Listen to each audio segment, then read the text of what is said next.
What's up, everybody, and welcome to a Wednesday edition of Morning Cup of Hockey presented by Bet365.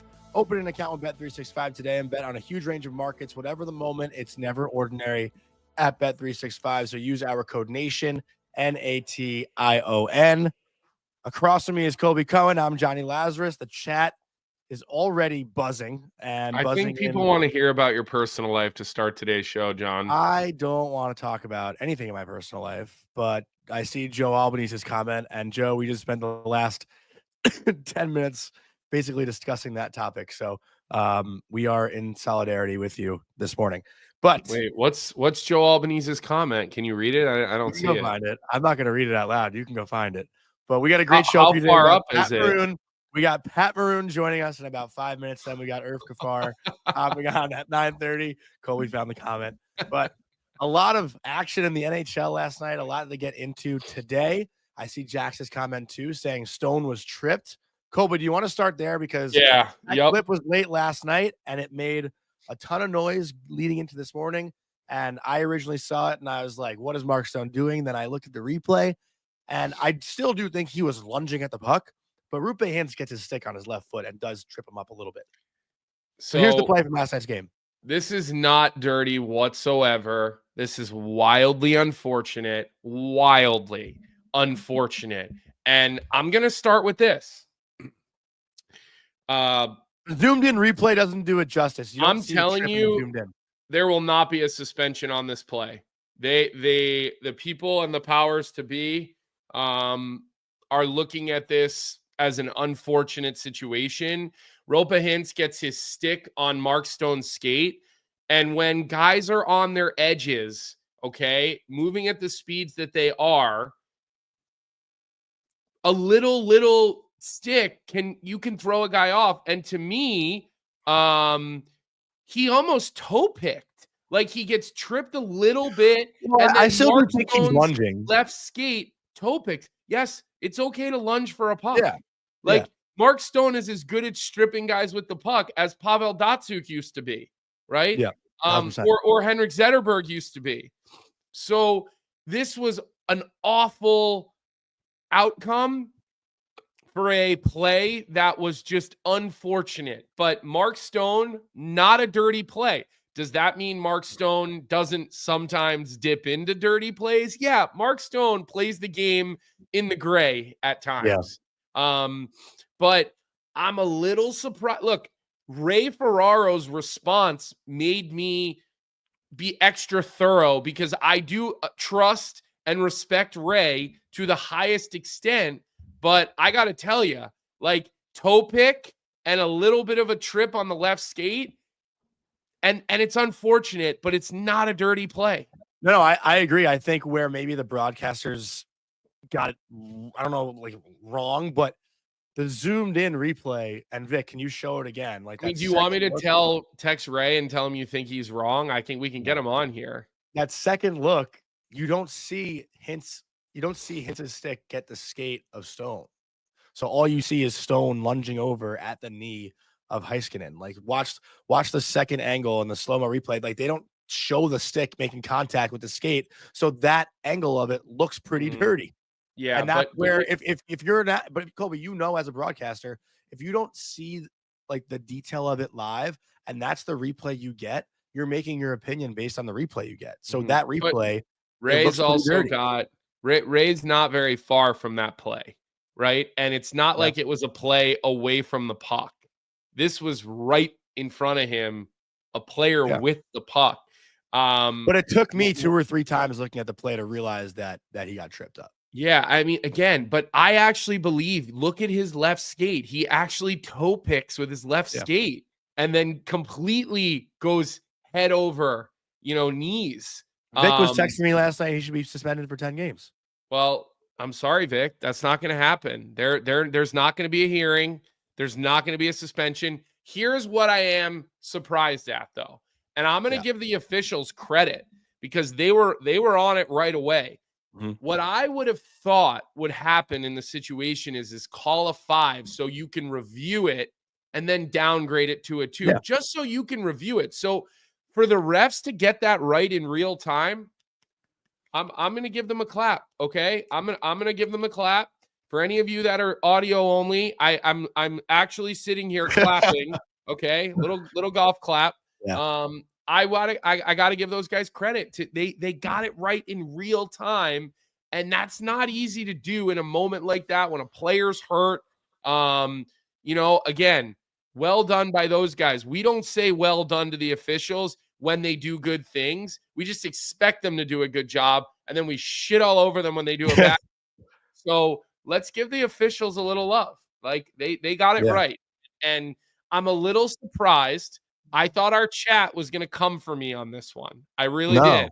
I thought the chat was going to come for me and say, oh, here's Colby, okay with an injury. Like I was expecting a negative reaction from them. So I'm feeling, I'm feeling good. This is 2 days in a row that I'm aligned with the chat, which is not normally how it goes for this show.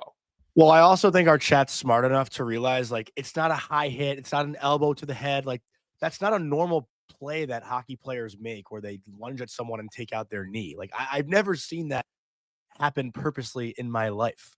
So why would that be a play that's intentional? I don't think Mark Stone has ever done that in his career. And he's a great two-way player, always known for having a good stick on puck. Like, our chat is smart enough to know that that's not a routine play. Yeah, but you know what? People get when there's injuries, people struggle with injuries, and I feel like, when you see a guy get hurt, we just want to shoot first and ask questions after. Rather than ask questions first and then shoot. So it's just what I expected. I'm happy. Yeah. I'm happy to be wrong, but that is definitely what I expected. Do you think a part of it also has to do with the fact that it's like Dallas? Because we always talk, you and I talk off air about how Dallas just isn't talked about. Mm-hmm. I know, like that game last night, that was some like big boy hockey. Yeah. I mean, that was two really good teams. And if Stone does that on Quinn Hughes, it's a different conversation. I don't know why. Yeah, I mean, well, listen, everything in Canada is magnified in hockey. It's like the football, it's like the NFL in America. It's just magnified in Canada. But yeah, I gotta say, like, I hope Stone is okay. Stone's fine. I mean, excuse me. I hope Heiskanen's okay. You saw Stone's comments after the game. He talked about, certainly was not his intention. I think he even, said something to some of the guys during the game, went over to Jamie Benn. And I think that guys will see the replay and guys will see that. You know what I mean? I mean, they may attack him anyway at some point, because these two teams could easily see each other in the playoffs. Like they most likely, could and will. But it was a bad outcome to a play that it's you're playing the game on a very thin piece of steel, and plenty can go wrong quickly. Yeah. We were kind to the refs to start the show, but we're going to bring on our friend Pat Maroon, who got into it with the refs last night in Tampa. Yeah, probably not going to stay kind. Just want to give a quick shout out to our sponsor, Proraso, the most complete choice for shaving and beard care. Made in Italy since 1948, Proraso has been a staple of Italian culture and barbershops globally for 4 generations. So get 15% off at Proraso-USA.com with our promo code Hockey15. And with that, we do have Proraso products coming for Pat. It looks like you trimmed your beard up a little bit, though. Yeah, good morning, boys. I did. When's that going to come? Is it 3 months from now or 2 months, a year? It's coming on the 9th or the 12th. What? I'm just giving you shit, Johnny. They'll be there soon. They said they're en route. So you yelled at the refs last night and your wires crossed. What happened? Oh. Yeah, what was the extra 2? Was that for something with Glendenning, or did you have some pleasantries with the Zebras? I was trying to lip read. No, first off, obviously I felt bad. I hit him from behind. I said I apologized to him. It was kind of a bad hit, but my wires crossed, obviously, with the Fleegy thing, and they were kind of chirping her batch a bit. But obviously, all those guys are good friends of mine over there. But no intention. But why did I get an extra? Hedman came from the bench and hit me, and then I get the extra. But I apologized again after. I mean, At that point, it's the best power play in the league, and I take a 4-minute penalty when we're down 1-0 easily. Thank God, thank you PK for killing that off, because that could have got ugly fast with their power play for how deadly that is. But I mean, it's unfortunate. I don't think I should have got an extra 2, and I even talked to them about that. I was like, he came from the bench. I could have went any way. Like, if that's me coming from the bench, I don't know. I'm taking a penalty. Yeah, that's you barely touched him. I know, because he turned. I wanted to hit him, and then he turned, and I was like, all right, I was already pot committed. Well, and Glendening's an honest player. He's not a diver or anything like that. No, I think not. I played world championships with him, and I know him. I was like, Glenny, I'm so sorry, man. Yeah. Like, I did not mean that. His head was smushed against the glass. What did he say back to you when you said that to him? No, he's like, I know. He's like, my head just smushed against the dash. Sorry. So what? So let me ask you, when you talk to the officials about the extra, did they give you a thorough explanation, or they tell you to piss off? He said the league's cutting down on that stuff. So, like, any person that, a hit like that or a confrontation, they're taking those guys. And obviously they did that with Isamon too, right? Mm-hmm. Bedard trips Cernak, and then Isamon comes in and buries him from behind, just like a shove or whatever it was. So he gets a 4 minutes. So I think they're cutting down on that stuff with the scrums and the extra activity after. Because I know for a fact, if you pull someone's helmet off, it's an automatic 2-minute penalty now. Really? Okay. Yeah.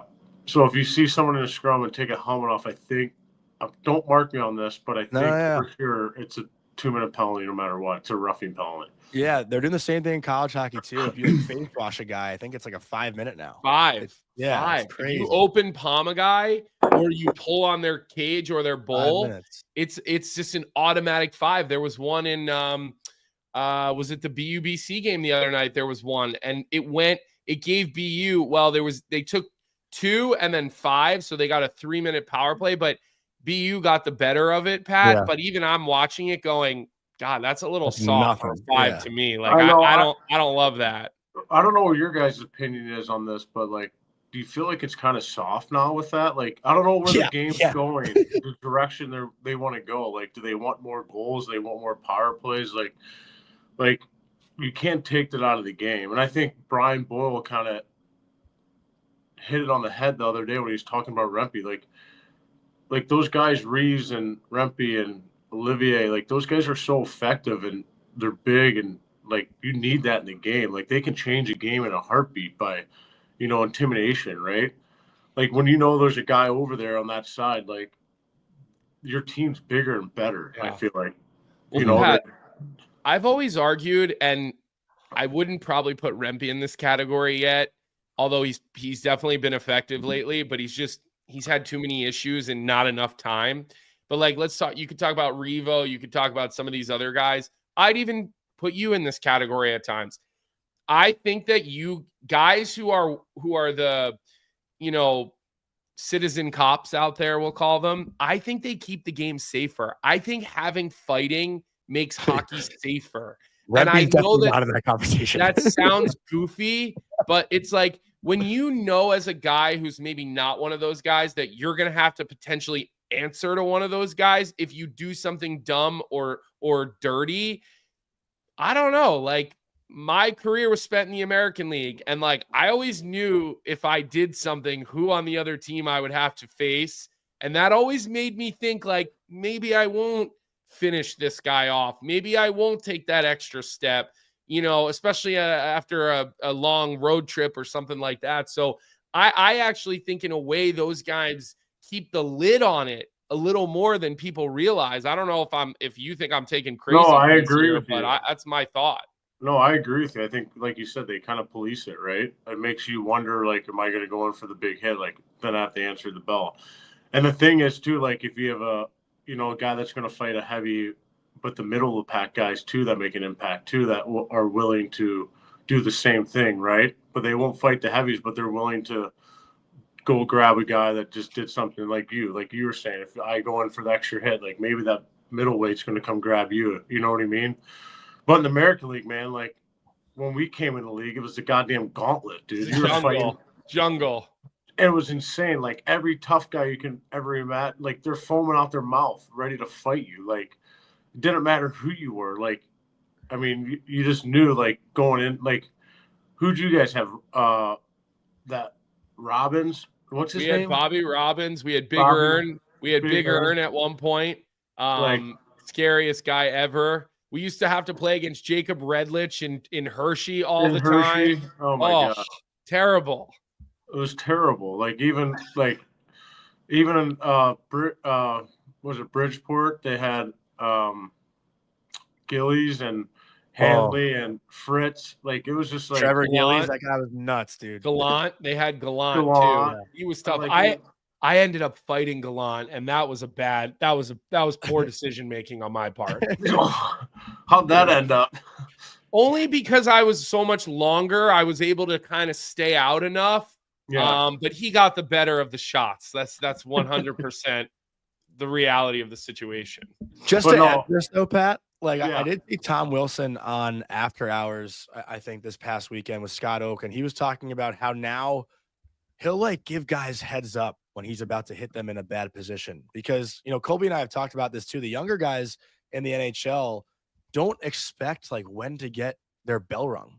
You know, basically got like the kids growing up now are playing a different style of hockey that they're not aware of who's on the ice. And Tom Wilson was saying when he came into the league, like he knew which guys were out there. He was constantly monitoring who to watch out for.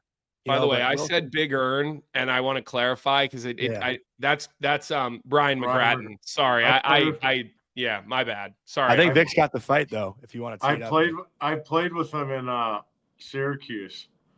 Guy's the man. Yeah, he was a beauty, but he was scary. Yeah, I know.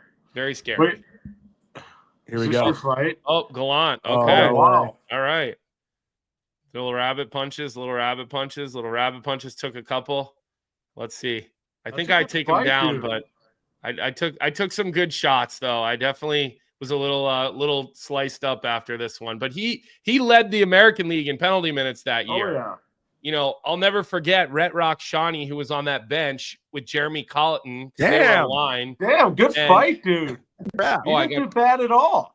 Okay, it looked okay, Pat. But like I said, if you would have seen, like I had like a pretty big welt on the side of my head. Like I don't think I really made good contact with him at all. But Rhett Rock Shawnee, who was on that team, I don't know if you ever crossed paths with him. Him and Jeremy Colleton were aligned on that team. And Rhett is a good friend of mine. And you know, I don't know if anybody's seen what him and his family are doing. I know. I've been talking to him. Yeah, I'm gonna catch up with him when I'm at hopefully next trip out in Anaheim. Okay, so you guys know each other, yeah. So yeah, he's an 88, so we played against each other growing up, roller hockey, and we've always crossed paths. I always looked up to him in his career. He was such a good player, and he's such a super, super nice guy. And it's unfortunate, you know. I'm thinking about obviously him and his family right now. It's obviously a tough situation. But you know, that's what, like I said to him, the hockey community so well, and you know the reach that he got from that, and hopefully that can, you know, help him out a little bit. I mean, you never want to see that happen, especially with these 3 little girls, and Shar seemed like such a great person. And she was. I had the fortune of knowing her. His wife just passed away from cancer after a really, really difficult battle. He's Pat and I's age.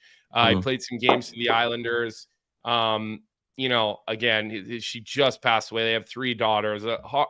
Terribly sad thing. And there is a GoFundMe that I'll repost. I've reposted it before. I see it's getting active again. But, you know, what I remember though on that play is Rhett was sitting on the bench, and we were very, very close from when we played together at the national team. And I just remember him yelling from the bench, "Colby, no," when that started. like, don't do it, because this is not going to go well for you. Yeah. And I could like hear that out of my ear, and I'm thinking, oh shit, I'm in trouble.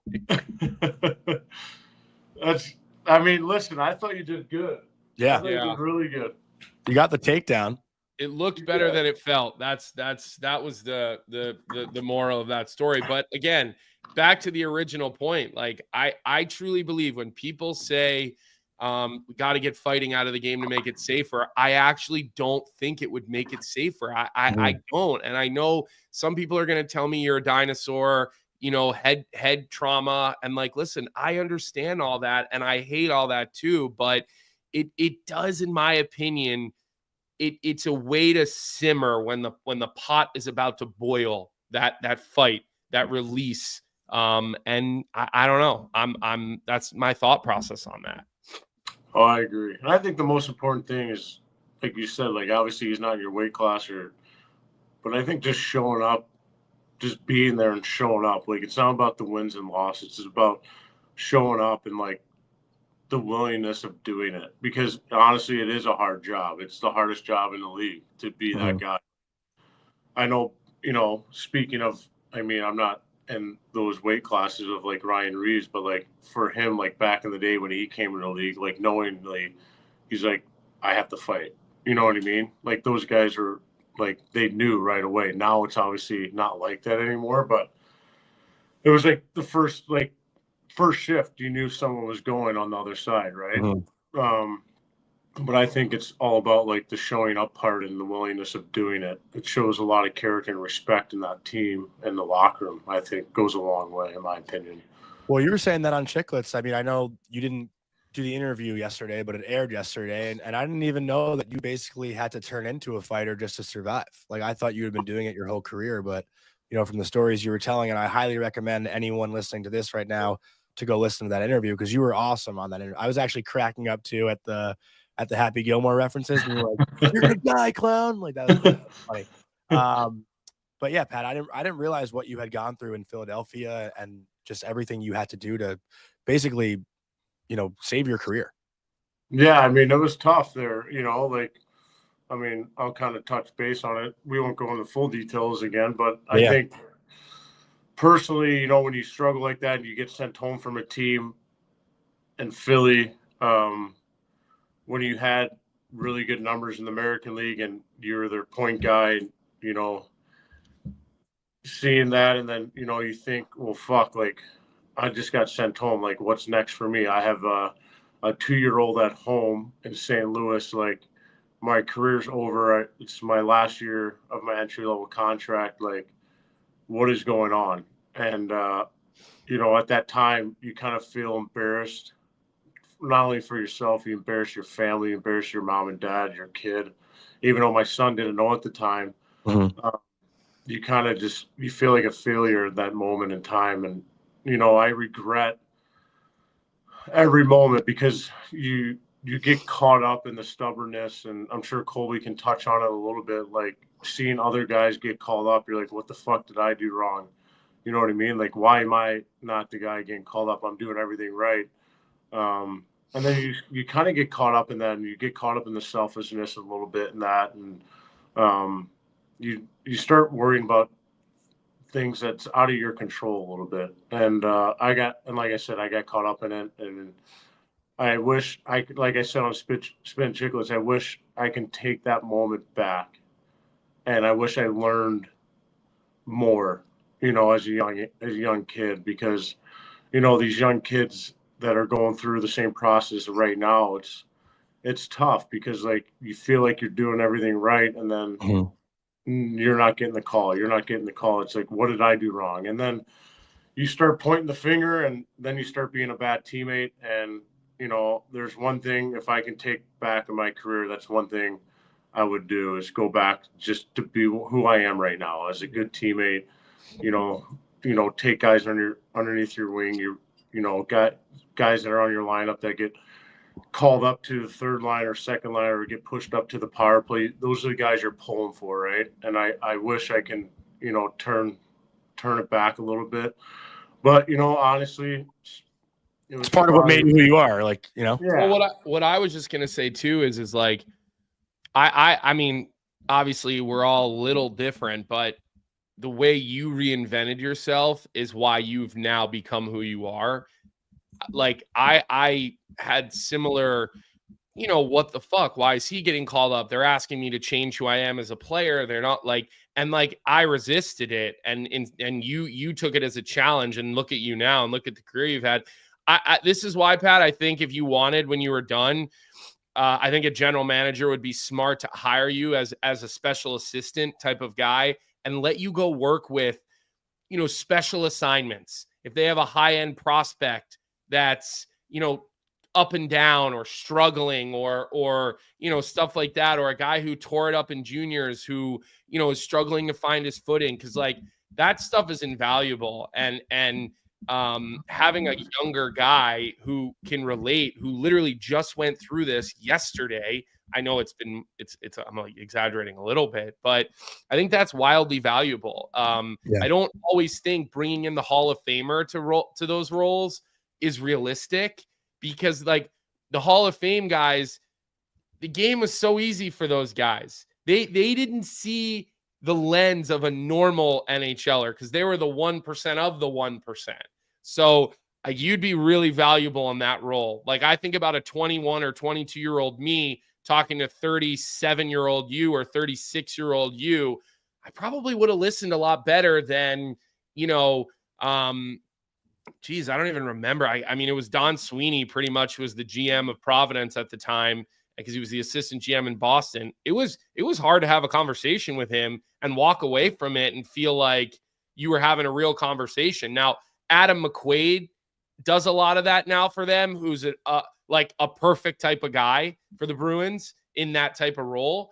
But I could just think personally would have probably really benefited from having someone like you, Pat, at that stage of my career. Not you then, because we knew each other then, but you now, right? I need to go back and talk to 36-year-old Pat Maroon when I'm 22 years old. Like that would be big, Yeah, for sure. And I think the biggest thing too, like that I took out of it, obviously getting traded to Anaheim and then, getting called up, getting a chance, and then the following year making the lockout year. But like having veterans like the Perrys, the Getzlaffs, the Solanis, the Koivus, the Francois Beauchemins, Brian Allens, Sheldon Surrey, I mean, Cogliano, like there's a list of players that you can name that were in that room that just taught me so much of like how to be a pro and, how to be a good teammate. And I took pride in that, and then obviously I think the biggest thing that I took from, Trent Yanni coming to me and saying, hey, like, what if you just started fighting a lot more?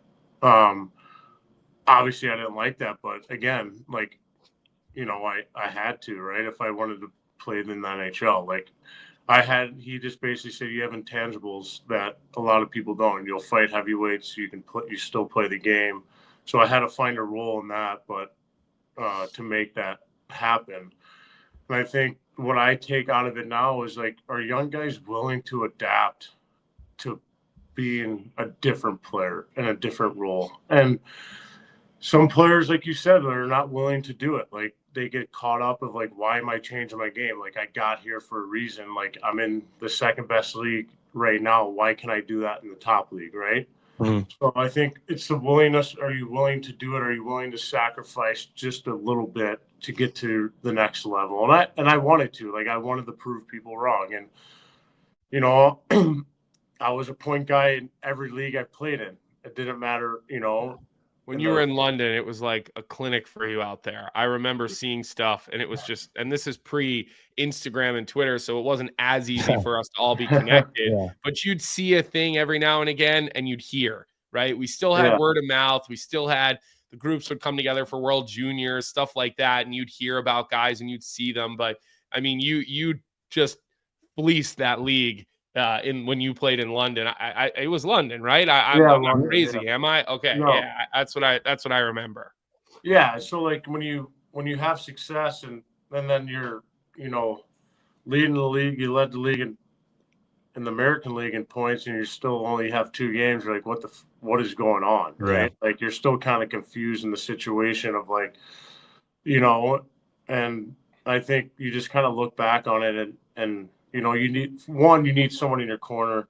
2, you need someone to really like you. And 3 is you need the head coach to like you too. So I had all that, and I had people in my corner that really believed in me, that really were pushing me to get to that next level. And Trent Yanni, I take full responsibility of him, pushing me. He's like, listen, just start fighting, like work on it, go home in the summer, whatever you need to do. But I think that's going to get you to where you need to go. And obviously it worked out. Like, obviously, I don't want to go and start, I had to go in and start fighting heavyweights in the NHL, which obviously it's tough, but listen, you got to do your job, and then you start getting respect from the coaches, the players, the management, and then they see that you're willing to do it. And I think that was the most important thing.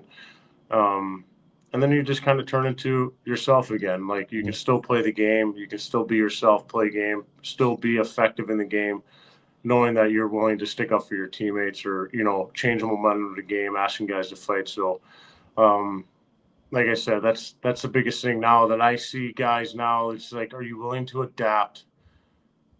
You're the man in college, maybe in the American League, but you're not probably going to be the man just yet in the NHL. Are you willing to adapt to play fourth line minutes, maybe get a PK, maybe work yourself in the PK, maybe work yourself in the power play, but it's going to take time. So I think that's the biggest thing now. You have to find ways to adapt in the new league. And I feel like that's some of the guys that don't make it right now is because not everyone can adapt. Well, Pat, I was just going to say to you, like, I'm dealing with this, and I know your son is actually coming into age of this, but like, I coach a North American League team, and, a lot of our Division I guys, unfortunately, have been losing their commitments because of the CHL thing. But the guys that didn't lose their commitments, they're going to go from being our top players to going into Division I hockey next year and having to figure out a way to survive and make it on the fourth line, right? They're going to go from power play, penalty kill, up a goal, down a goal, every third shift to you might be in a suit. And I'm trying to talk to these guys about it now, and I'm trying to just have them add that kind of stuff to their game without taking their offense away. But I'll tell you, Pat, it's challenging. It's hard to get those guys, especially at this age when there's no money involved. And, it's hard, man. I mean, I know your son he's getting into he's a mid-teenager, right? So he's kind of coming into those years, but it's really challenging. It's one of the biggest challenges that I have. Yeah, it's hard. And I always tell my son, like, it's going to get harder each year, right? Nothing's going to come easy to you. It's always going to get harder. Each year you play, the game's going to elevate, the players are going to be better, and then it's going to get harder. So, like, are you willing to sacrifice just a little bit, to get to where you want to be? And I think that's the biggest thing you kind of tell kids is, like, you got to sacrifice. You got to be first. You got to start with being a good teammate and being respectful, and respect to the coaches, to trainers, everyone. I think that starts, that's ground zero. You start from there, and then you kind of just start, taking brick by brick, layer by layer. And are you willing to just, take a brick off or place a brick on to sacrifice just a little bit? And then you get to the next year, then you might get your time. Then you sacrifice a little more. Then you sacrifice more. Like, it's going to get harder each year. Like, your first year, you're probably not going to be the man. Maybe the second year you will be. Then, like Colby said, then you're going to go to college or CHL. Then are you willing to sacrifice that? You know what I mean? Like, there's going to be, if you're not the man, there's going to be a road. It's going to be a hard climb, each year. So I always tell my son, like, it's a marathon, not a sprint. And if you stick to it and you do the little things and you're willing to adapt a little bit, you'll have success, and people will see that. And then people that adapt, they get rewarded. And when you get rewarded, sometimes reward comes with success, right? So I think that's the biggest take I can say on it, on that side of it. And it's crazy too, like, for any hockey parents that are listening, like, I remember growing up, there were the kids who committed D1 at like 14 years old who were super skilled that turned 18 or 19, like, the game changes, like you said, Pat, at every level. And those guys didn't even set foot on a college ice. Like, by the time they turned 18 or 19, their game was completely different. They weren't skill guys anymore that they were at 14, and they didn't even end up playing college. Like, it's crazy, how the journey goes sometimes. Like, I was a late bloomer. I played AA hockey till I was in 9th grade. and then I started to get good. So like it was kind of the opposite for me, but everyone is so different. It's just wild to see, how different the paths are. Some of the best players I've played with, didn't even make the NHL, and some of the worst guys I played with growing up found a way to make it. It's a crazy, like you said, it's a marathon. It's crazy. But we do have some current news that we have to ask you about. I got Taylor Hall's side of the story yesterday. I spoke with him after the Canes morning skate, and we do have the audio from that I want to play for you right now and play for our chat. And then I want to hear your side of the story about how the trade went down. So, Vic, if you can cue up the audio from Taylor Hall yesterday. I heard Connor Bedard say you were kind of like you guys were playing soccer, and then suddenly you were like God or whatever. How did you get word that you were getting done? Well, I've been expecting it for a couple of days, and then we were playing soccer, and Pat Maroon showed up mid soccer game, like someone from the organization had told him to come and get ready to play, and that was kind of my mental cue that I might be playing that night. Yeah. So Pat was scratched, and then he came into the soccer game? Yeah, exactly. No way. So, and everyone was like, "Oh, someone's getting dealt." And I'm like, yeah, it's probably me. So, is that how it went down? Yeah. Well, I was nursing that injury, right? So yeah. I wasn't playing. I wasn't going to play till actually yesterday because they wanted me to kind of fix it and whatever, do some rehab stuff. And I was literally laying on the couch. I got a call at 5:30. No way.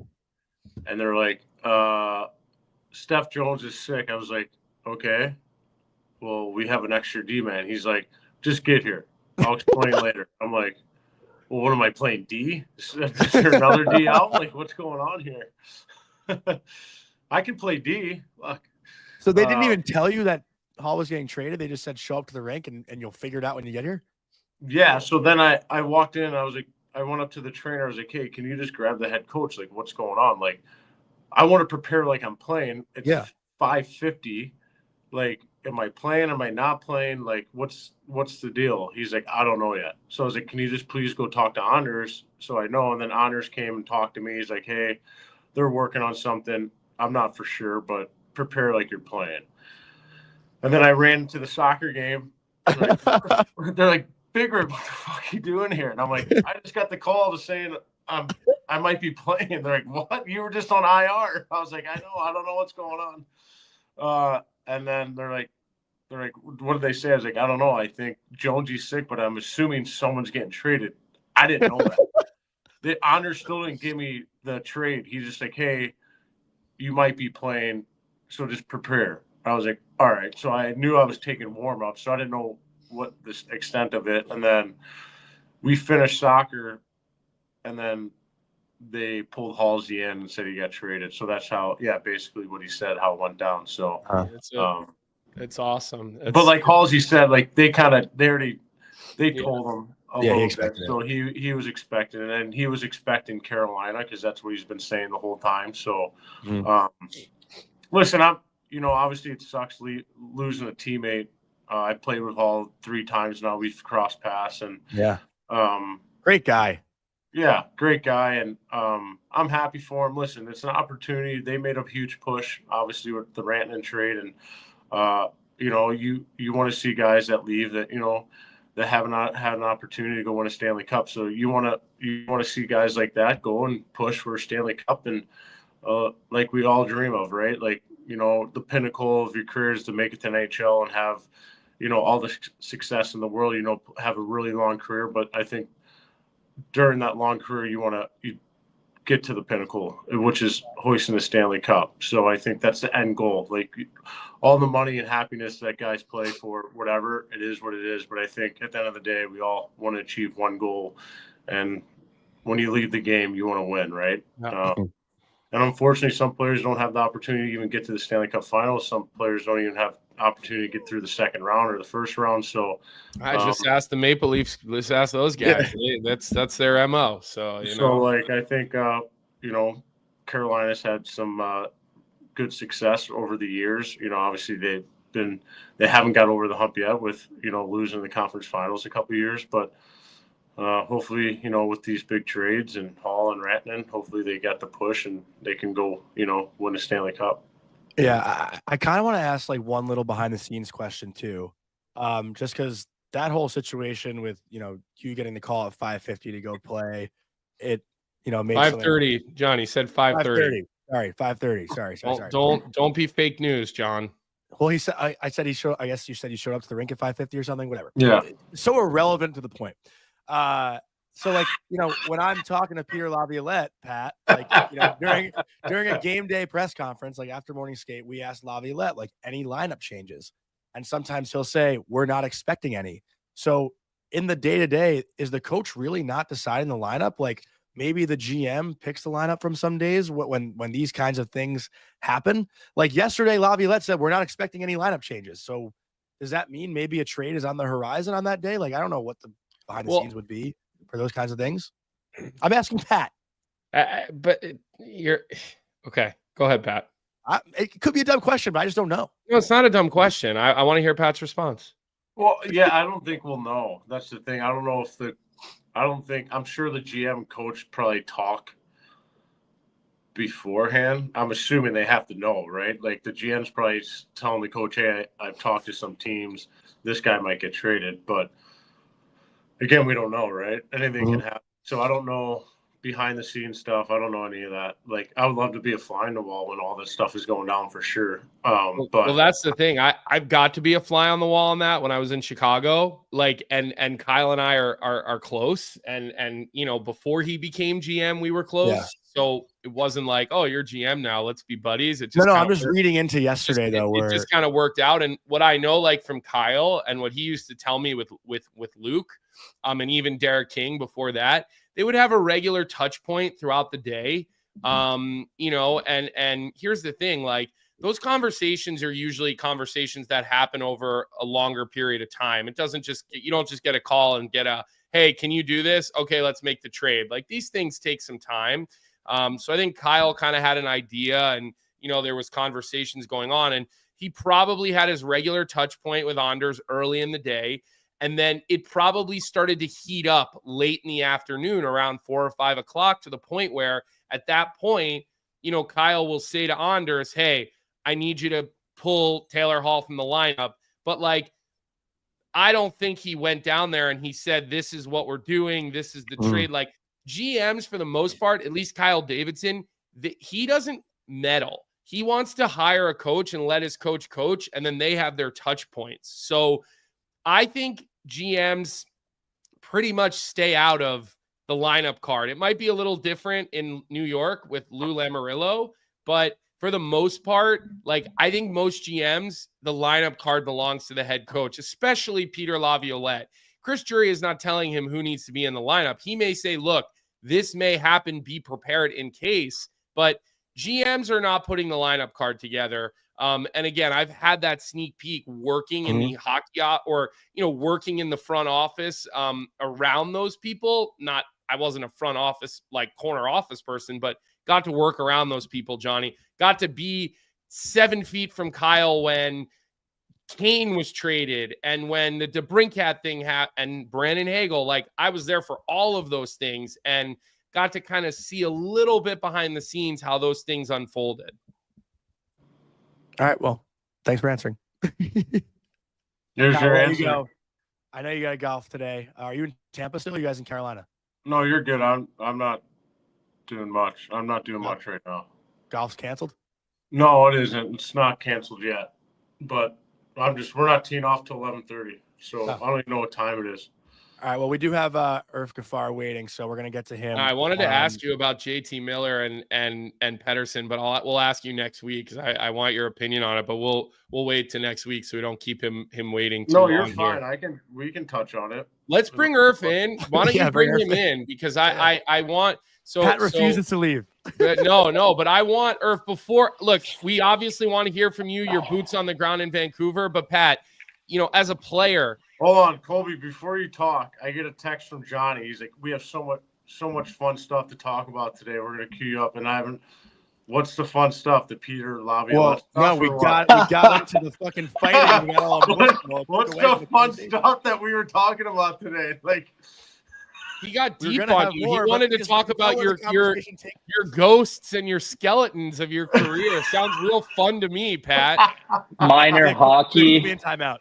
Yeah, Vic, put Johnny in timeout. So, Irf, before I ask you, because obviously you're the man of the hour in Vancouver, I want to hear your perspective on this whole Miller Pettersson thing, Pat.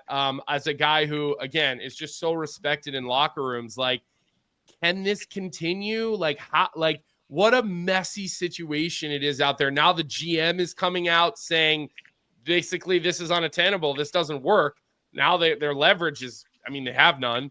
But what do you think? Like, if you're in this locker room, what are you doing? I mean, man, it's tough. Like, obviously, I'm not in their shoes. I don't, I've met JT Miller. I've had dinner with him when he came to Tampa with the Tampa guys. Great guy, nice, really nice to me. Really enjoyed his conversation. They're both really good players, right? And it's unfortunate that, like you said, the GM's now coming out and talking about it, and it's not going to work maybe. I don't know, man. Like, it's hard. Like, when situations like this go on and you hear, word of mouth or you hear from social media, the truth's not going to come out until one of them gets traded and one of them's going to talk about it. And until that happens, I don't know if I can touch on it because – they seem like really good players. They're competitors. Obviously, it's different situations. You can tell JT's more of a competitor. He's willingness, and he's got some fuck you and some bite in his game, and he gets pissed off when things don't go his way, maybe a little bit. And but I love his game. I think he's awesome. I think he's underrated. I think he plays the game the right way, and I think. Pettersson too, like, he's good. He's, Vancouver's hard on him a bit. Maybe he's, he hasn't been to his standards maybe the last few years, but I think he's a hell of a player. He's good. He plays a 200-foot game. He can, he does all the little things that makes him a hell of a player. So you don't know what's going on. Like, as a player, you can't really touch on it because, personal life too. Like, you don't know what these guys are going through personally too. Like, away from the rink too. Like, sometimes that can get frustrating on the rink, and you can bring it to the rink too. Like on the ice. I mean, like, if it's frustrating on the ice, you can bring it, on the rink, and you get frustrated. Maybe it can wear on guys a little bit, but I'm not going to touch on it. I think they're two really good hockey players. And obviously there's a little beef going on, but I think for me personally, if the GM's coming out, then it's not going to work. So you got to either trade one of them or you trade both and get assets, right? I don't know if it's just them two going, or is it the whole team, right? Is the whole Irf's team itching going? right now. I know. Like, what get okay. Your boots on the ground. Tell your us phone about though this first, Irf. Jeez, man. Tell us about this raging dumpster fire that is the Vancouver Canucks, and what was the point of those comments from Jim Rutherford yesterday? I mean, did the owner put him up to that? That to me is bizarre how this has now gone down. Yeah, look, first of all, what's up, Pat? I did have a question for you, but we'll do it. I think the biggest thing about it is, yes, the JT Pettersson stuff is all everyone knows and everyone's heard about it. But my take on the biggest thing is the fact that the president came out and said that if we rebuild, then Quinn Hughes is going.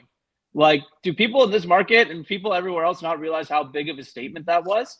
Like, if they're willing to blow it up this big and get rid of potentially the best player that they've ever had in the organization, then there's some shit going on. Like, there's some deeply rooted stuff there that the Vancouver Canucks can't get away from, and there's a reason why Jim Rutherford went out and said what he said. I think Pat, maybe you can answer this. I'm not going to touch on those two in itself, but beefs in rooms. You can win a Stanley Cup with guys not liking each other personally, but you come together for a common goal.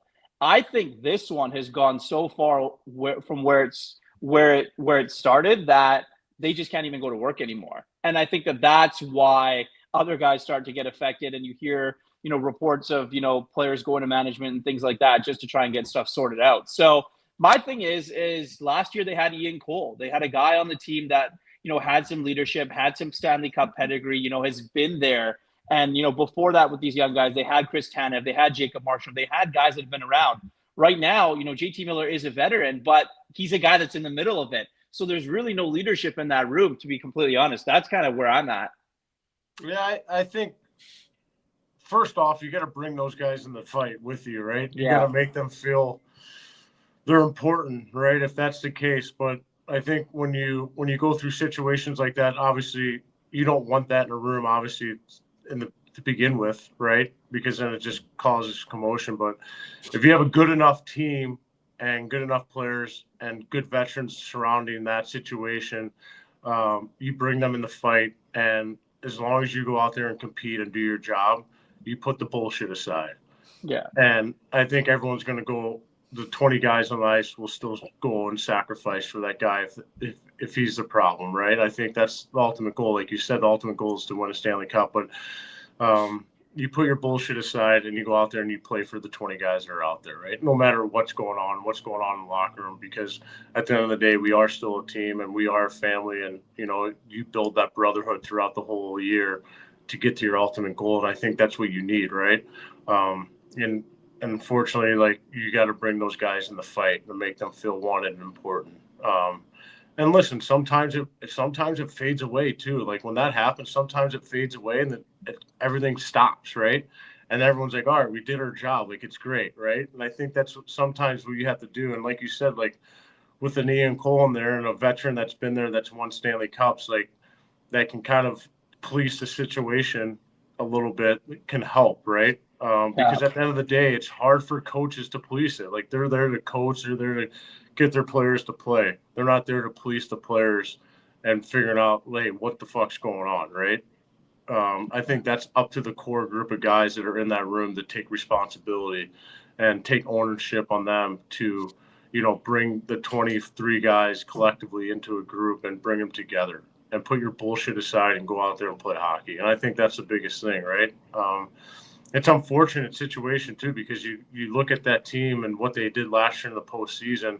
They're a good hockey team, and they have the players, and they have the depth, and they have the goalies, and like you said, they have one of the best defensemen besides Makar probably, but like that can play in 28 minutes a night and can change the game in a second, right? So you hate to see them blow it up, because they are a good team, and the way they handle themselves in the playoffs.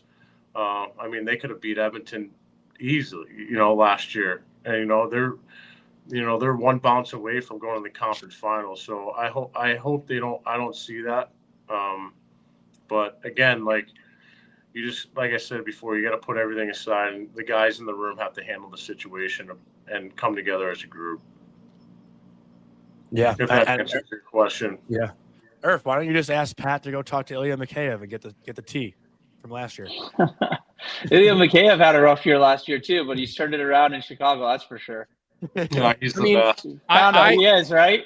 He's the best. Irf, I've heard some really petty stuff over the years coming out of that locker room, and I'm talking like going back a season or two, and guys were wondering, well, why is this guy always getting promoted on the social media, and this guy's face is, all over the arena, and why not me? And like, I mean, I got to tell you, like, some of these things you've been hearing about them for years, and I'm just like wondering, is it just now at a point where the superstars are fighting, the other superstars are sick of it, and Rick Tocchet's got to be sitting there going, rebuild?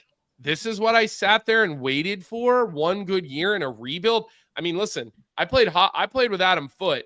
That guy is an unreal guy, but he's not going to deal with bullshit, just like Toc. Like, I mean, I could just only imagine what these coaches are thinking and how they're handling it. I mean, are you hearing, anything coming out of those guys? I think I kind of understand where Pat's coming from, where coaches are there to coach. I don't think Rick Tocchet and Adam Foote are there to babysit and deal with petty drama and, guys being lack of better words, butthurt about ice time and things like that, and whoever's being promoted on social media. Like, these guys are adults. They're professional athletes. They have a job to do. You mentioned the coaching staff. Like, Rick Tocchet doesn't have a contract for next season. It's a team option. And, there's some sense around, these parts that he's seen enough this year, and it warrants a change. I think that if you've been dealt with what you have been dealt this season, if you're Rick Tocchet, if you're a guy like Adam Foote, if you're there all the time and you're just seeing it and things just don't get better, then what do? Like, there's a lot of stuff going on every time. Like, they take one step forward and two steps back, this organization. The Canucks, it's hard to be arrogant and naive at the same time, and the Canucks as an organization do that. It is very difficult to do that. Like, they win 2 games in a row, and I know the interview was probably done before they won their second game and it was put out after, but they've won consecutive games for the first time since late November. Like, that's a bad season for a team that, Pat, you just mentioned, was 1 win away from the conference final. Like, and they got better in the offseason. So I think the frustration was a buildup of a lot of things, right? I think that, obviously JT and Elias Pettersson, there was beef for years. I think that's widely been known and speculated. I think that yesterday, Jim Rutherford confirming what everyone knew, so people just stopped blaming the media on making up bullshit stories. There's obviously something that was there, and it has come out, and it's gotten to a point where it's unfixable, and the only solution is to trade one or both of them. And the craziest thing to me is the fact that he said that if we blow it up, it's Quinn Hughes has got to go. But from what I understand, like, they need to do whatever to make 43 happy. Whatever Quinn Hughes wants to be happy, you do that for him. Whether it's trading one of the guys, whether it's, finding different solutions to problems, you go and do that. I think that he's tried this season. I really do. I think that he's tried with both players. And then I think, JT took his mental health leave or leave of absence, and then, went in and took care of whatever JT needed to do to get himself ready to play hockey again. And then he came back, and I think things still kind of went sideways a little bit. So here's where we are. And it's the end of January, and we're still talking about this. Yeah, it's every single day something new comes up. I mean, I can't imagine being in Vancouver. I'm sick of hearing about it and talking about it, and I'm all the way in New York. I mean, Pat, are players talking about it around the league? Like, are you talking about it with any guys in your team? Like, can you believe the shit going on over there? Like, is that a conversation or no? Not really. You just kind of read the articles. Don't care. Yeah. I think you just read the articles and just kind of, you're there to see it, and maybe someone will bring it up. Be like, oh, did you see this? But it's not really talked about.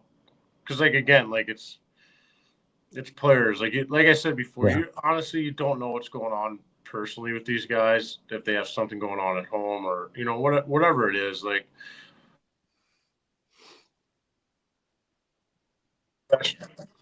they're professional athletes. Can you hear me? Yeah, we got you. We got you now. You're back. What are you going to call audio for half a second, but we got you. Boys are texting you. I'm hearing the Taylor Hall thing in the background. Oh, wow. What do you got? Something going on your figure it out, Vic. Come on, Vic. You're not on vacation yet. That starts on Monday. Vic is the new Joel Embiid. Yeah. 400 games played, 400 games missed in his career. That's what he's. Well, did he get that contract too? Like I said, like it is what it is. Like, listen, regardless of the situation, whatever happens to those two, if one gets traded, I'm sure one will be happy if they get traded. At the end of the day, it's unfortunate because, like I said, they have a really good team, and I hope they figure it out. At that point, you kind of have to put your differences aside a little bit and just kind of play hockey. But I don't know much about it to talk about it, like I said. But it's just kind of, it sucks because they're a good team and they have good young players that are going to be good long term there. So you always hope that it works out. Yeah. All right. Well, look, Pat. We're gonna let you go here. You've been incredibly gracious with an hour of your time. We look forward to catching up with you next week. Did you have to put a lot of money on the board last night in Tampa? Tommy T wanted to know because you obviously or back in your old building? What did you put anything, or you've been there so many times that old news at this point? Fuck, I played for 9 different teams. I feel like I'm putting money on the board every time. No, I put 1,000 up there, 500 for the G-Dub, 500 for the win. Oh, Nice. that a boy. You're a vet. We love it. We love it. All right, Pat. I don't even know who day. scored the second goal, so I owe him $500. Well, hopefully he forgets and he doesn't come collecting. Yeah, exactly. All right, Patty. See you, buddy. Talk to you next week. Awesome stuff. And we did have fun stuff planned for him. I wanted to hear about the beer with Gretzky that he had over Christmas break, so we'll get that next week.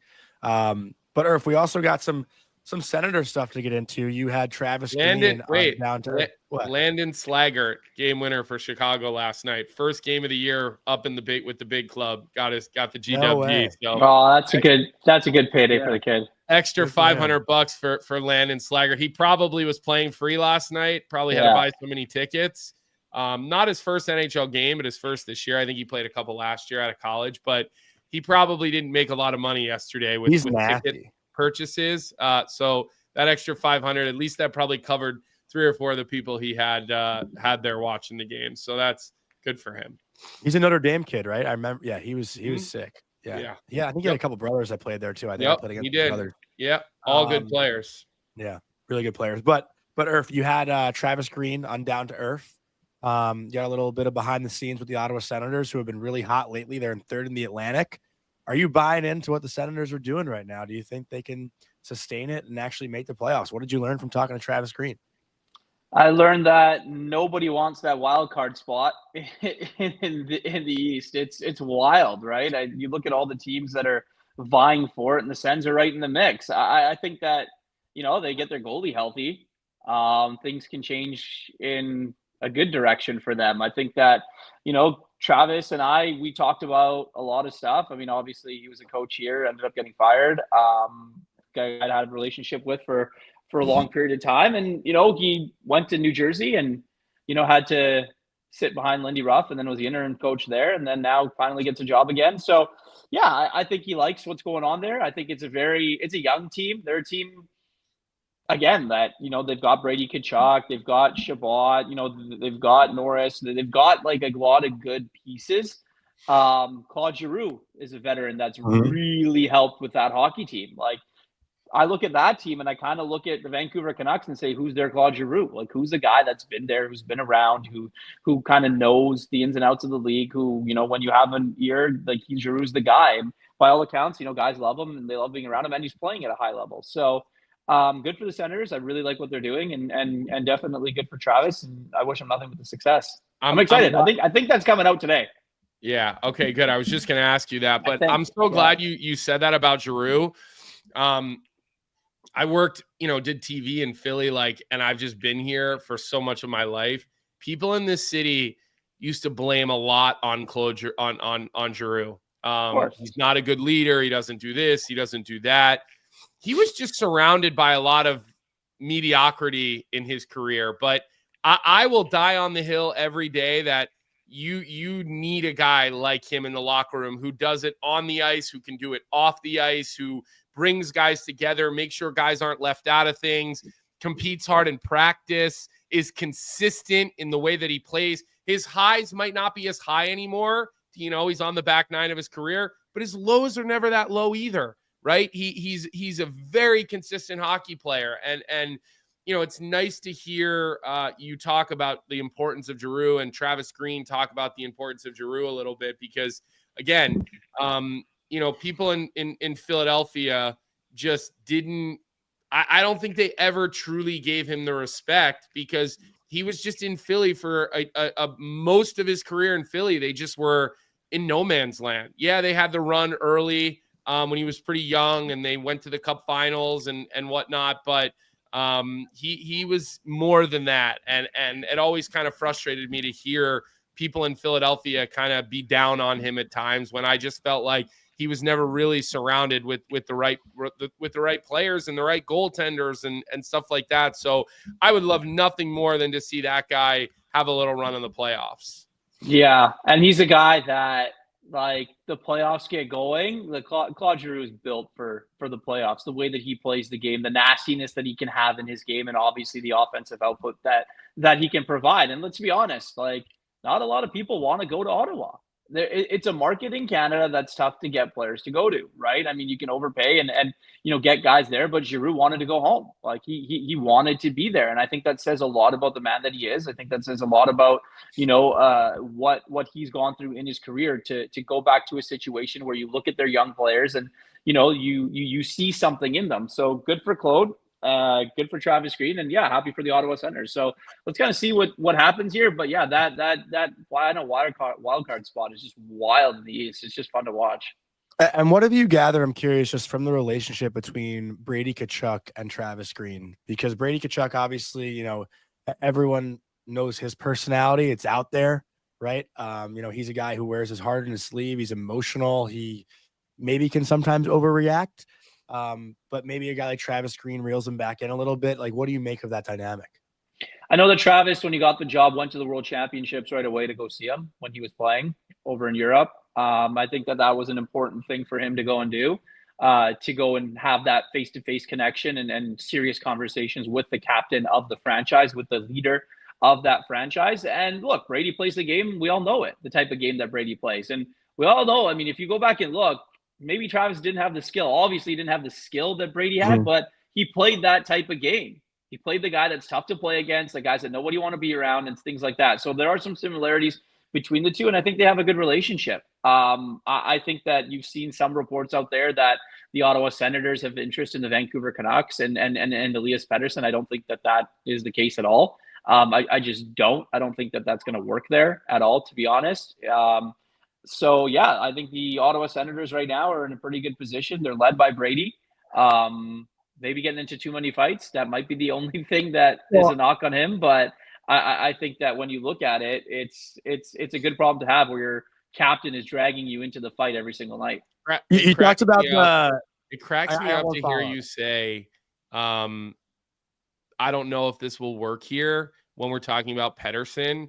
Not because I think you're wrong, but isn't it unbelievable how we're talking about a supposed superstar and like when we're trying to figure out where he could fit, there's so many people. You're not the only one. I'm saying the same thing. It's like, ooh, that guy wouldn't work there. He wouldn't work there. Like, shouldn't a superstar, if they're truly that, be able to go anywhere and make it work? Like, it's kind of interesting how we treat Pettersson with kid gloves. And again, I don't mean I just mean like, because of what he's shown us. Like he kind of puts 100-point guy. He puts his tail between his legs, but he can score 100 points. And, clearly everybody says JT Miller's been bullying him. Like, I don't know, like, how do you let another grown man bully you? Like, drop your gloves and fight him in practice. Like, go after him, like run him, slash him, like make the guy respect you like a fight can do. Like, I don't know. It's just, again, I'm not coming at you. I'm just saying in general, we talk about Elias Pettersson like this little delicate flower,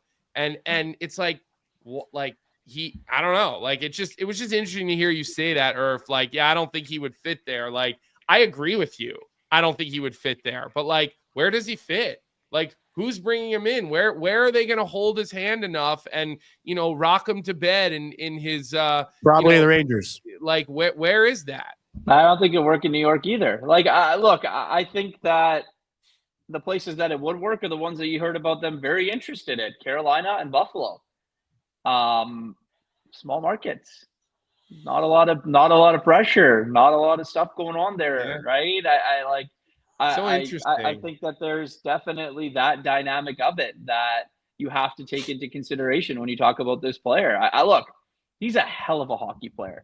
He is a 100-point guy in the National Hockey League. The Canucks, when he is at his best, they need him. The problem is he, much like the Canucks, is so inconsistent. I think things started before the season. I think that there was, reports that, he was battling an injury in the summer and his training got, was a little bit slowed because of that. So therefore, coming into camp, wasn't probably in the shape that he probably needed to be in, and obviously was going through some injury issues in the summer. But you mentioned the practice fight. They already had it. JT and Elias Pettersson got into something in practice. Yeah, they need to do it more. They need rest, a locker box. And the rest of the box. team, but the rest of the team didn't follow suit. So like, forget about those two aside, but they're the two most polarizing figures. But like, where's Jake DeBrusk in this losing? Where's Connor? I know he scored the other night, but where's Connor Garland been? Like Dakota Joshua, I know he's had some injuries. He hasn't scored in forever. I mean, there's a lot more to this than just those two players. And I get it from the outside and where you guys are. The headlines are JT and Elias Pettersson, but there's a lot of stuff going on. They have a defense that's inept. Like, they can't move the puck out of their own end. No. Right? And Rick Tocchet, we talk about him and praise him so much. I mean, I think that half of what Jim Rutherford said yesterday was to get people off of Rick Tocchet. To be honest, like, he's a guy that, you know, talked about wanting to play a certain way, wanting to take care of, you know, being able to move the puck off the rush. And then management goes and signs Vinny Desharnais and Derek Forbert. Those aren't puck-moving defensemen. I'm sorry. No. And Eric Brandstrom, we just talked about the Ottawa Senators. He's an NHL player doing whatever he wants in the American League. And he's just still sitting there. I mean, his defensive game may be a little bit shoddy, but the guy can move the puck out of his own end, and you definitely need that. Yeah, and I just want to clarify something for the chat. We're not talking about chemistry with Pettersson. It has nothing to do with chemistry, him not fitting in stylistically maybe, or chemistry-wise, or he wouldn't be able to go to New York and have chemistry with Panarin or something like that. We're talking about personality. We're talking about the bright lights. We're talking about pressure. We're not talking about chemistry. I mean, like, I don't want to put words in your mouth, Irf, but I saw some comments in the chat basically like thinking maybe we're talking chemistry. I don't think that's not what I mean, at least. No, I don't think that. Look, I think that from what we know and what we gather around Elias Pettersson, like, he's a different guy. Like, I don't think he eats, breathes, and sleeps hockey like some of these players do in the National Hockey League. I think that he's got his interests away from the rink that don't involve the NHL and watching games every single night, right? Not that you have to. I think that there's a lot of very seems successful to be a players. case with the Swedes. But there's a lot of very successful players. Look at Dougie Hamilton. I don't think he breathes the game. Like, and he's a hell of a hockey player, right? He has a God-given talent to be this good and play a game. And I think that the other stuff, all the shit that you hear coming from behind the scenes, is just adding to, you know, something that needs to be taken care of. And whether it's Elias Pettersson and whether it's JT Miller, or if it's both of them, then something's got to give, because the future of this franchise, they gave it to Elias Pettersson. They gave him the keys. They gave him $92 million. That's a lot of money. Like, that is a lot of money for a hockey player. And here we are a year later, and I think he signed his contract like around this time, like January 28th or whatever, or sorry, he signed at the end of February. But yeah, we're nearly a year later, and we're talking about him being on a 56-point pace this season. Yeah, I think Colby and I actually set the betting line because we were guessing his contract. I think it was 11.5 or 11.6 that we said last year, right, Colby? That was like whatever it was. You were right, and I was wrong. I do remember that. You were right on that one. I was wrong. I thought he was going to get more than he got. And I don't remember what we said it, but I remember you being right and me being wrong. That part I remember. He probably would have. He probably would have had he gone to an open market. Yeah, but that wasn't the bet. I appreciate you having my back there, but that wasn't the bet. Johnny took that one on me, so give him the wins. They don't come often for Johnny, so we'll give him the wins when he gets them. Tommy T claims my wins never come. So well, that's not totally inaccurate. So hey, Johnny, I know you're a hat guy. Colby, obviously you're wearing one right now, but the Canucks are on a road trip, and I bought this hat a couple of weeks ago, and I think they need to visit this place, this Museum of Peace and Quiet. That's where this organization needs to go for a little bit and have a little kumbaya session. And that's a great hat, by the way. I need to put that hat on in our pre-show meetings when Johnny says stupid things. So I might have to Google or Amazon and see if I can find that hat on the internet, because I do like that hat right there. That's a good put one. A hat on. I got you, Colby. I'll send it to you. But Irf, I did want to ask one more thing. This is like more of just like a fun thing, because you mentioned the arrogance and the, I guess, being naive about Canucks fans, and we did want to. I'm not talking about fans at all. No, I'm talking about the organization. I have the fans back in this one. I am totally with the fans in whatever they say in this one. It's the organization. Okay, well, this one's more about the fans, because I feel like Ottawa Senators fans, the discourse I see when they're winning, Brady Tkachuk's the best captain in the NHL, and then when they're losing, why the fuck does he always make a scene and everything? Like, I feel like Senators fans are so up and down with Brady Tkachuk as a captain, and I can't be the only one seeing this. You must be seeing it a lot up in Canada. Yeah, but there's 31 other teams in the National Hockey League that their fan base does that to their best player. Like, I think that, like, I think that you just had Pat Maroon on. When Connor Bedard's on his game, he's the best player in the NHL. But when he's not on his game and has 4 or 5 games without a goal, well, why is he pouting?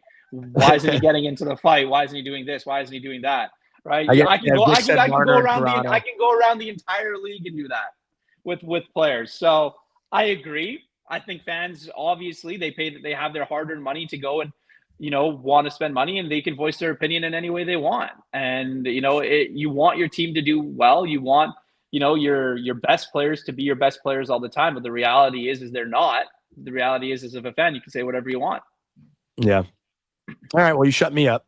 Irf, thank you so much for hopping on this morning. And we know you're 3 hours back, so it's very early for you. And we always appreciate that you're willing to wake up early and hop on with us to talk about this drama that I still don't know how it's still going on. It's been like 3 months of just nonstop JT. 3 months? It's been 4 years. I was just I guess for public conversation, it's been 100%. It's been every day for what feels like 3 months. Like people are still DMing me, asking me what I think of JT Miller. I'm like, I don't know what else I could possibly say.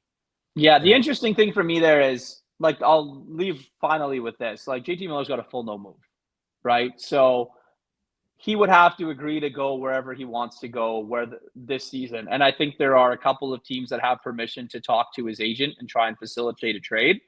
I think that Patrick Allvin, Elliot Friedman sent out a memo about tampering to the other GMs in the National Hockey League. So there are a few teams that he's allowed to talk to, but I think the focus kind of shifted to Elias Pettersson a little bit, because if you keep JT for the rest of the season, maybe in the summer, the list of teams that he wants to go to, or the availability of teams, gets bigger. So let's see kind of how this plays out in the next little bit before we go to 4 nations here. Interesting. Sweden and USA, February 17th. Yep. Ooh. Wow.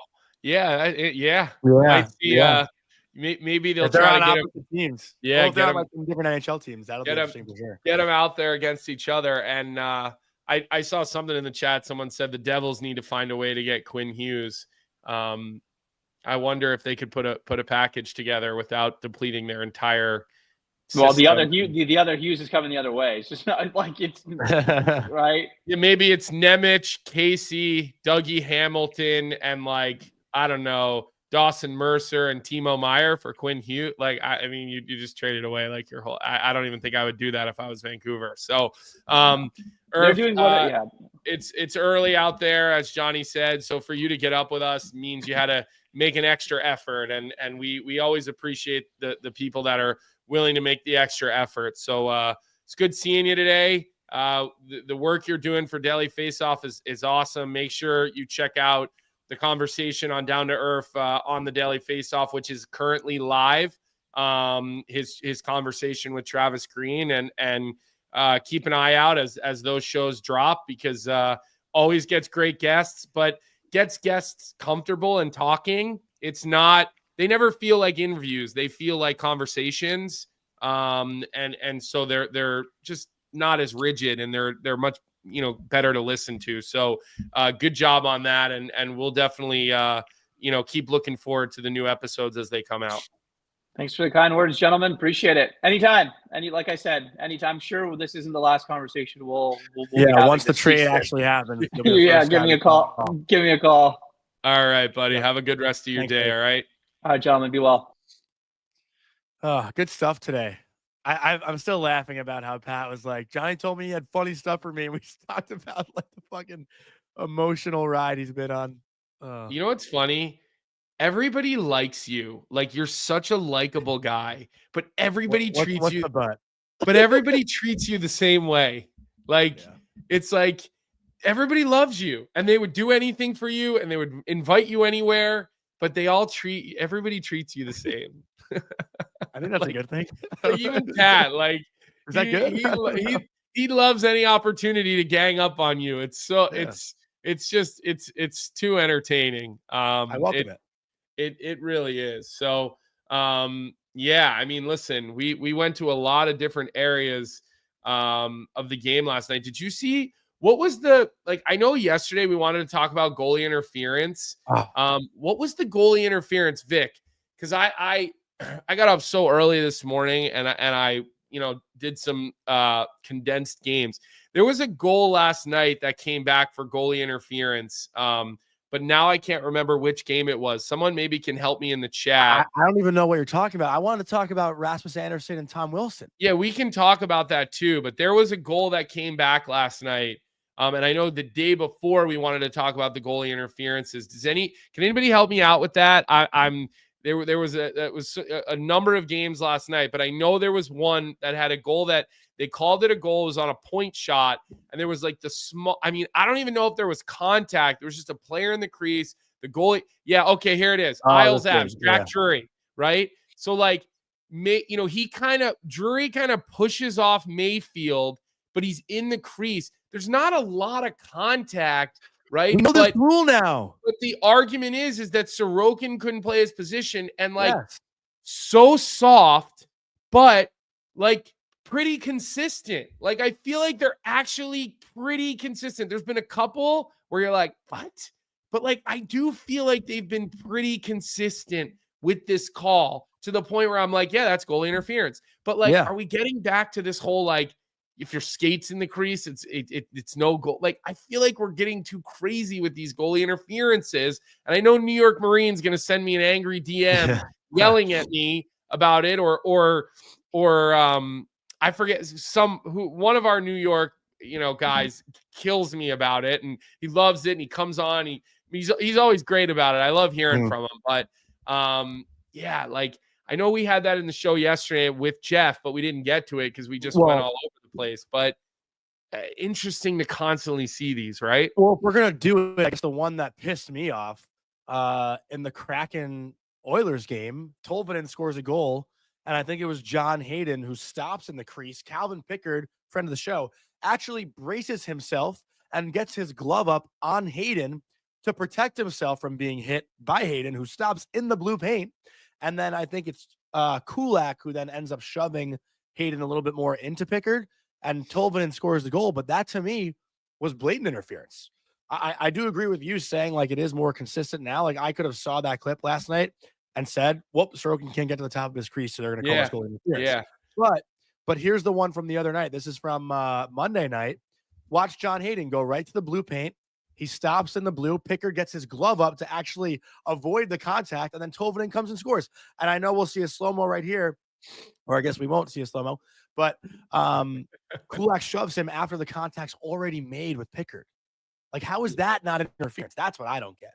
Yeah. Hayden clearly makes contact with Pickard. I just feel like I do personally, though, feel like more times than not, I now know what they're going to call, but I just why don't goalies have to fight for their position at all? I understand you can't run into them. We talk about this all the time. Are you drinking Pedialyte? Yeah, I'm what? I'm just wondering, is that what you're drinking? Yeah. Okay. Yeah. All right. The Pedialyte's such a distinct bottle. That's why right away I was like, oh wow, he's drinking. That's a little rundown. But is that why you've been so sad today, or is there something else? I've been really happy today. No, I mean before the show you were really sad. Yeah, it's another day. Okay, another day, another dumping. But it's just, why don't goalies have to fight for the blue paint a little bit? I wish we could put some a sliver in the top of the blue paint. And it's nope, in this area you have to push a little bit. I don't have the exact way I want it because I get it. Goalie's a hard position, but it's too much. It's too soft. Make them fight a little bit. I don't know. I think Sorokin, I didn't have a problem with what Jack Drury did. No. I really didn't. I didn't have a problem with it. I think that should be a good goal. I agree. that's my point on it. So what was the other topic there's going to be one in the playoffs that makes everyone outraged. Oh yeah. Well, and it happened, and the other thing too, it happens in the NCAA tournament every year, and that's one game elimination. Every year there's something like that, and you're just like, oh my God. Yeah. All right. What was the last thing you wanted to hit on before we get to 365? It was Rasmus Andersson and Tom Wilson last night. Adam Klapka, fourth liner for the Calgary Flames, gives Tom Wilson a big hit and then an extra little whack. That's and a good one. Yeah. Wilson is down in pain, grabbing his side from the cross check, which, Colby, you and I have both been cross checked in that same spot. Like, that does not feel good. Like, Klapka definitely got a good piece of Tom Wilson there. Right in the spot where you're most vulnerable. There's no padding. Yeah. In between the pants and the shoulder pads. Like that, that hurts. You wake up the next morning and it's tough to get out of bed after you get a cross check in that spot. But then later on in the game, Rasmus Andersson, who's been like low key one of the most hilarious guys in the NHL this year. Every time he scores a goal, he like finds a fan and just like stares him down. But Andersson takes a cross check from Wilson and then mimics Tom Wilson. And if you have I don't know if we have the audio, Vic, but you can actually hear Andersson through the broadcast make a noise. And like, if I was in the arena, I would have been cracking up at that. And then obviously, him and Wilson go at it. And then later on in the game, then what happens? Protas scores. And then Protas scores, and Wilson is he's banging on the bench. And guess what? The Washington Capitals just continue to be the best team in the Eastern Conference, right? I mean, but it was an interesting sequence, no doubt. Yeah, here's the goal right at the end of the game. I mean, dude, Protas is a monster. Yeah, like, he just is such a monster. Yeah, good theater. Good theater. And Andersson won't even look down that way, which was awesome. That type of stuff is what we need more of. We always talk about it. So, all right, 10:30 here, Johnny. So we ran it a little bit late today. What are we thinking for Bet365 here? Give us a loser so everybody can fade you and make some money. And then let's say goodbye to everybody. I've got DFO live today at noon. Frank's on the IR, and then I got the sheet at 3 today. So I'm running the gauntlet. Buzzing. This is my sheet debut at 3:00 today. Last time I was supposed to do the sheet was the day that he then had to sub in. Jeff had to do our show because I was like on the floor puking. So I'm running the gauntlet today for DFO. Sorry, peeps. You guys, if you aren't already sick of me from 90 minutes of our show, get ready to be really sick of me by 4:00 today. Yeah, I'll be tuning in. That's good stuff.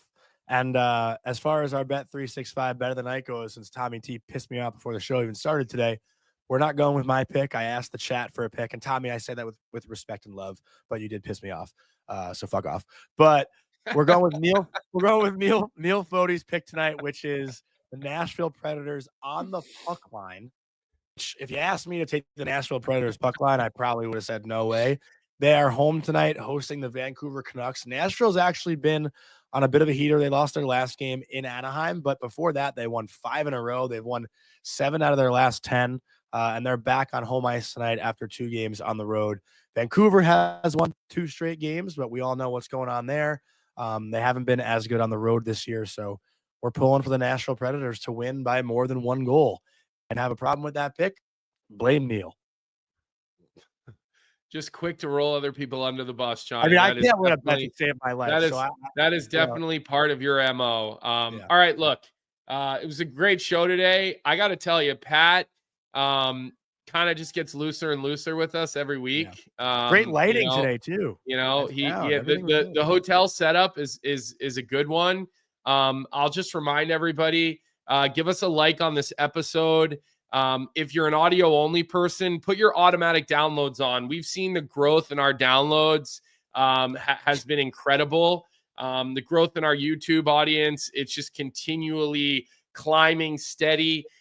Look, we're a couple of days away from February, right? Which means we're just inching closer to Four Nations and we're inching closer to trade deadline. And trade deadline is the mecca around these parts on Daily Faceoff. I'm hearing news of massive trade deadline shows. We've got so many new people I heard they're even going to let you be a part of it this year, Johnny, which I haven't heard that. It's a rumor. It's unconfirmed. It's a rumor. So make sure you subscribe to the Daily Faceoff YouTube channel. We had Irf on today. His show now with Travis Green is live. He gets sit downs with big names, right? Get on down to Irf. DFO today with Tyler and I. The Sheet. Jeff's got a packed show on the Sheet today. So make sure you're subscribing to the channel. Make sure you're liking this episode. Keep the momentum going for Johnny and I in our contract year. January's over, Johnny. So we're 1 month closer, right? We're gonna have to get a countdown clock. Put so much pressure on the big bosses that they got to come to the table early to start talking extensions, right? We want that 8th year, right? We want that 8th year. I was just thinking of Randon. Yeah, I was just thinking that. We want that 8th year. So we can't do it without all you guys. You guys are the best. Good energy in the chat today. Johnny, good job getting it together. I will say I was worried about you in the pre-show meeting, but was I really that sad? I thought I was fine. You rose your game to a respectable level. I was. You were gonna shit on me though when I asked about that GM coach lineup thing. No, it wasn't that. It just, players are just so uninvolved in that. I was reading. I want to explain though. I was reading into what Peter Laviolette said yesterday, and I know the one rule in hockey is like when someone makes a decision, don't read into it. But when I asked the question, or when the lineup question was asked, Laviolette said there shouldn't be any changes in the lineup as of right now, to my knowledge. Like it was like a. Well, I don't know what will happen. It was an optional state, but he's always leaving the door open for an injury. There's a lot of guys right now getting the flu. Is going but then around. The Canucks scouts were in the building last night, so I was like, but Johnny, and I saw you tweet that, and I got to tell you, that is one of the most annoying things writers does. That's for because clicks. You guys are just when you're stirring the pot. It's bullshit to say that. Listen, sure, they're there. There are NHL scouts in that building every night. Yes, some sign in, some don't sign in. They're pro scouting departments. Their job is to watch every NHL game in the Northeast, every AHL game in the Northeast, so they have a million reports on every player. So if a trade were to happen in a few weeks and, the Rangers are like, well, we want a prospect. And they're like, okay, which prospect do you want? And the pro scouting staff has to get on their software and say, we saw this kid play in Hartford 7 times. We have 12 reports, blah, blah, blah. So, but I've seen team scouts there all year. And that was the first time I noticed the Canucks. Yeah, but that's just the first time you noticed it and the first time they signed in. There are times scouts come into those buildings, they don't sign in. They don't sit in the press box. That happens too. So you're just stirring up fan drama. You're being Johnny drama when you tweet about what scouts are in the building, okay? Whenever I do the eyeball emoji, yeah, that's what you're doing. The last time you did the eyeballs, you were big swing and a miss. Big swing and a miss. So good job. Good job with your energy. Great job to the chat. Give us the like, hit the subscribe button, do all the things for us. Put automatic downloads on Apple Podcasts or Spotify. Even if you miss an episode, it'll still download the show. It'll still give us a little bit of extra juice and a little bit of extra love. That's all we have for today. We love our sponsors. Bet365, always with us, always has our back. Johnny's got the Proraso kit on its way to Pat if it ever shows up. Nope, I'm in the exit. Stay quiet. You're done from Vic. Today. From Vic. We can talk tomorrow. What did Vic say? Vic texted me and said, why is he saying you were sad? Colby came in and said he didn't have breakfast. You're right. I didn't get to eat breakfast. I'm going to go eat breakfast now.